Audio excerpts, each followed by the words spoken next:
এক নির্বাচন অর্থাৎ ওয়ান নেশন ওয়ান ইলেকশন নিয়ে যারা আজকে বলছে এক দেশে এক নির্বাচন হবে এবং একসাথে নির্বাচন করাবো, কথাটাই হাস্যকর। তার কারণ আমরা বারে বারে বলে এসেছি এবং এই যে কেন্দ্র সরকারের ধারাবাহিক বৈমাতৃসুলভ আচরণ, এটা আপনারা বিগত দিনগুলিতে দেখেছেন। 2021-এ বাংলায় যখন নির্বাচন হয়েছিল, একই সাথে আসামে নির্বাচন হয়েছিল, কেরলে নির্বাচন হয়েছিল। বাংলার নির্বাচন 8 দফায় হয়েছিল এবং কোভিডের দ্বিতীয় ঢেউয়ের সময় হয়েছিল। তো যারা একটা রাজ্যে 8 দফায় নির্বাচন করায়, তারা সারা দেশে 1 দফায় নির্বাচন করাবে।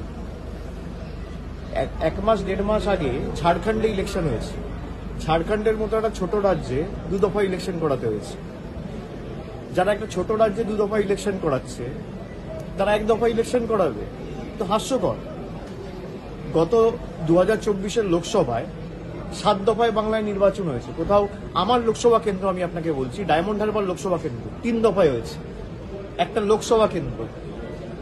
আমার ডায়মন্ড হারবার ফলতে একদিনে ভোট হয়েছে, বিষ্ণুপুর সাতগাছি একদিনে ভোট হয়েছে, বজবজ মহেশতলা মিটিয়াপুরুজ একদিনে ভোট হয়েছে।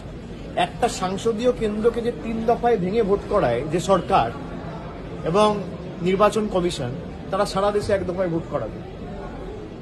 মানুষকে বিভ্রান্ত করার প্রচেষ্টা। আর 1 দফা ওয়ান নেশন ওয়ান ইলেকশন কেন? মানুষ যদি 2 বছর অন্তর অন্তর নিজের ভোটাধিকার প্রয়োগ করতে পারে, তাহলে কেন্দ্র সরকার চাপে থাকবে। মানুষের অধিকার ছিনিয়ে নেওয়া, এটাই তো আমরা বলেছিলাম সংবিধান পাল্টে দেওয়ার যে প্রচেষ্টা, এটাই তো সংবিধান পাল্টে দেওয়ার প্রচেষ্টা। আমার অধিকার, আমি বিধানসভায় 1বার ভোট দেবো, পঞ্চায়েতে 1বার ভোট দেবো, পুরসভা 1বার ভোট দেবো, বিধানসভা 1বার ভোট দেবো, লোকসভা 1বার ভোট দেবো।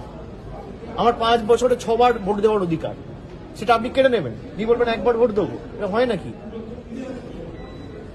সরকার তো পাহারাদার।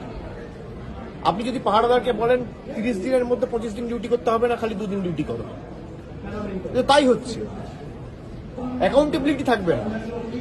মানুষ তো অ্যাকাউন্টেবিলিটি চায় যে আমি, ধরুন বাংলার ক্ষেত্রে 2021 থেকে 2026, 2021-এ মানুষ ভোট দিয়েছে, 2022-এ ভোট দিয়েছে পুরসভায়, 2023-এ ভোট দিয়েছে পঞ্চায়েতে, 24-এ লোকসভা হয়েছে, 24-25-এ আবার একাধিক বিধানসভা উপনির্বাচন হয়েছে, আবার 26-এ বিধানসভা নির্বাচন।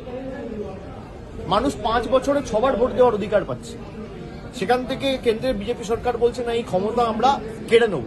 অর্ডিন্যান্স করে যেমন দিল্লি সরকারের ক্ষমতা কুক্ষিগত করেছে, ঠিক একইভাবে এই বিলের মাধ্যমে দেশের 140 কোটি মানুষের ক্ষমতা কুক্ষিগত করে নিজের হাতে রাখে। এরপর বলবে one nation one political party, one nation one leader. সংবিধান পাল্টাবে। আমরা যতদিন আছি এগুলো হতে দেবো, ওরা হাজার চেষ্টা করবো।